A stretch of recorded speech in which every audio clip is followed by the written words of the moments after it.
Hey everyone, Mr. Sujano here, your source for gaming, tech, emulation, and open source news. Let's get started. Alright, to kick things off, we're talking about Rogue Legacy. This game was released on Steam back in 2015, and it's got a very positive review score over on Steam with over 15,000 reviews. And if you take a look here, this game, well, it's comedic as well as entertaining. Now, if you've never played Rogue Legacy before, it's a roguelite, and basically every single time you die, you're the child of the person you were playing before. And that child may have one or various conditions applied to it to make the game more challenging or easier or more interesting. So anyways, here is the latest from the Rogue Legacy team. It's been over 10 years since we released Rogue Legacy 1, and in the pursuit of sharing knowledge, we are officially releasing the source code to the public. Rogue Legacy has been made open source. So the source code is up on GitHub. Now the assets are not included, and anyone using this source code can only use it for non-commercial purposes. So I'm wondering here if we're going to get some fan game spin-offs of Rogue Legacy. Let me know your thoughts about this one in the comments below. Next up here, we're talking about Denuvo. Now I thought this one was a joke when someone told me about it, but apparently it's not. Denuvo has their own Discord server, and this is probably going to go exactly as you'd think. So here is the statement from Denuvo. Denuvo by Erdetto announces the launch of its Discord server featuring an extensive Q&A. Now, based on what I'm seeing on the internet, people are joining this server and completely trolling it. I mean, here are some of the replies. They thought they had fans, support from normal people. This is going to be hilarious. Taking bets on how long before they turn off invites. I say 48 hours. Who at Denuvo thought Discord server was a good idea? Do they not realize how much everyone hates them? But why? This person says raid. Someone asks, who got the link? And this person says, I literally instantly got banned just for saying, I love Denuvo. I hope Denuvo will torture my PC for a long time. So who knows how long the server is going to be around for, but in my opinion, this was a very interesting and possibly questionable move. I mean, you'd think people using Denuvo who needed a Q&A would be the ones paying for Denuvo who would be paying for that kind of service, not going to Discord and asking moderators. And speaking about paying for stuff, next up we're talking about Riot, who reportedly isn't paying for things, or rather not paying for 32 people. According to recent reports, the League of Legends developer has announced a second round of layoffs, and it affects 32 employees. That's added on to the 500 and so employees reportedly that they've laid off before. So based on the information at hand, 27 roles have been cut from the League of Legends team, plus a further 5 roles in publishing. And earlier on this year, I think we reported on this one, they laid off 530 employees. And they labeled that move a necessity, saying that costs had grown to the point where they're unsustainable. Now, based on what I'm seeing out there, I would say that the video games industry isn't insulated in terms of laying off employees. I don't want to say this is normal, but based on what I've seen, it just seems that companies in a whole bunch of different sectors are normally laying off people. And I'm hoping now we're getting to the tail end. I mean, 32 is a smaller number than 530. Next up, we're talking about Android 15. Now, we talked about Android 15 yesterday when there was a rumor out there that Android 15 was going to be rolled out to devices later on that day. And it turns out that rumor was 100% true. If you've got a newer Google Pixel device, chances are you've already got this Android 15 update ready to go. For me, I had to go into my software updates, hit refresh, and there it was waiting for me. Now, if you're on a different device, for example, Samsung or, I don't know, OnePlus or Asus or something like that, you're probably going to have to wait a little bit for this to roll out to those phones. Sometimes other companies take a little bit to start tweaking things and get their security up to date and get everything ready to go here. So if you are waiting for Android 15, chances are you'll receive it in the next few months, provided your device is still supported. Next up, we're talking about Denuvo again, and to me this is very surprising news, although the whole mention of the Discord server was also very surprising. Anyways, it turns out that Dragon Age the Veilguard may not be getting Denuvo. And that's surprising to me considering that this is a new game and it's being published by Electronic Arts. Now, a lot of people, myself included, were thinking that EA was going to put on Denuvo for Dragon Age the Veilguard. Anyways, it seems some people are upset it doesn't have Denuvo because now the game no longer has a preload period on PC. I mean, this article over on PC Gamer says Electronic Arts has revealed the full PC system requirements for the upcoming RPG Dragon Age the Veilguard, as well as the global preload times, which those of us on PC can safely ignore because, sorry to say, we're not getting a preload. That sucks. But the justification for it might help balance out that disappointment. Dragon Age the Veilguard won't include any third-party DRM, such as Denuvo, on any platform.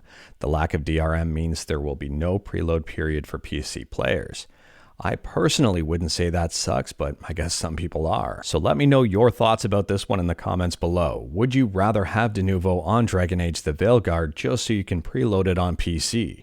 Or would you rather ditch the DRM and not have to worry about it, but then you can't preload the game on PC? I'm curious to see what people's thoughts are. Next up, we're talking about Analogue, and people have been asking about this one for a while, and now Analogue has delivered. Analogue has announced the brand new Analogue 3D, a reimagining of the N64. They say here in 4K resolution, perhaps the greatest multiplayer system of all time. I think that one might be up for debate.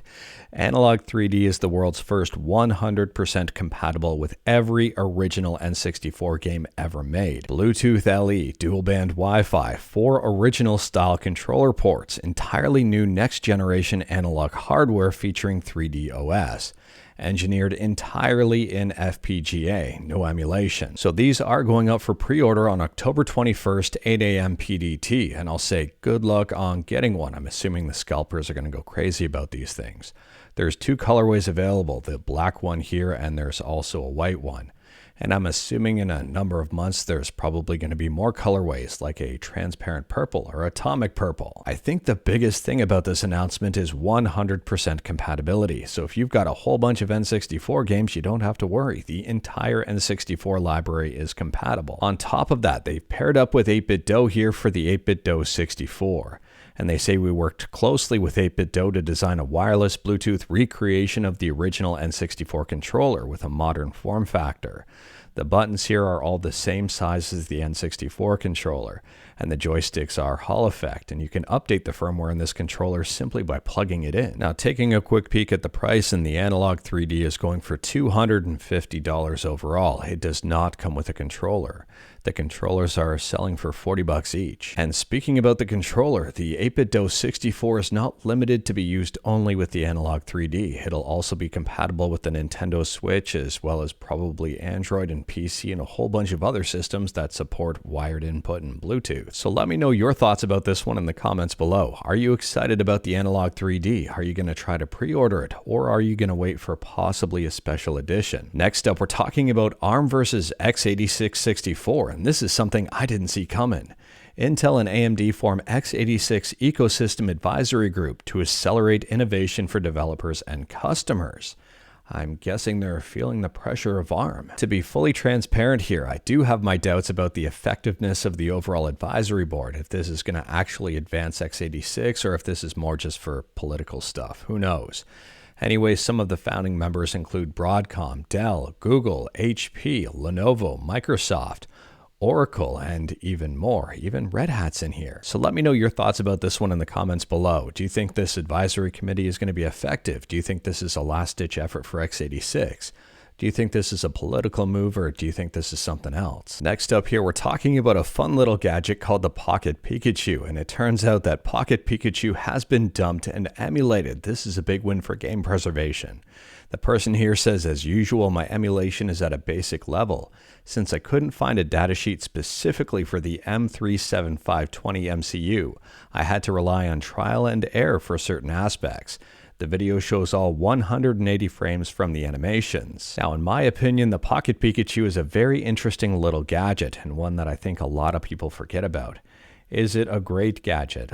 Maybe not, but at the same time, it's interesting. Now, for reference here, there are differences between the original Pocket Pikachu and the Pocket Pikachu 2, and this one interacts with Pokemon Gold and Silver. I don't think you have to take care of Pikachu like you do in the original one. And they're basically step counters with a few extra features. If you've got a Pocket Pikachu, let me know your thoughts about it in the comments below. Next up, we're talking about a prison sentence, and this one is, well, this one's really weird. This person here is facing 89,000 years in prison for scamming an entire country out of $130 million. So from my understanding, the game was called Farm Bank, and it was similar to Farmville, except you can invest real money here to upkeep virtual chickens, sheep, bees, and cattle. and earn real cash. It just turns out that nobody could earn real cash, and they invested a whole lot of money into it. So the article says in 2017, around $250 million was reported to have been invested into the game by users, but problems started popping up when people tried to withdraw their money. And this person apparently fled countries, but was found when they were spotted driving around in a Ferrari, and then they were brought back to Turkey. So yeah, 89,000 years in prison seems like quite a long time, and if they end up surviving those 89,000 years, I'm wondering what the world will look like after. Will apps even exist? But anyways, that is all I've got for you in this one. Straight to the point, all stuff and no fluff. We talked about a bunch today. Let me know your thoughts about absolutely any of it in the comments below. If you like this video, leave a like. If you didn't like this video, leave a like. Hit that subscribe button. Check out my other videos. Don't tempt fate. Save your state.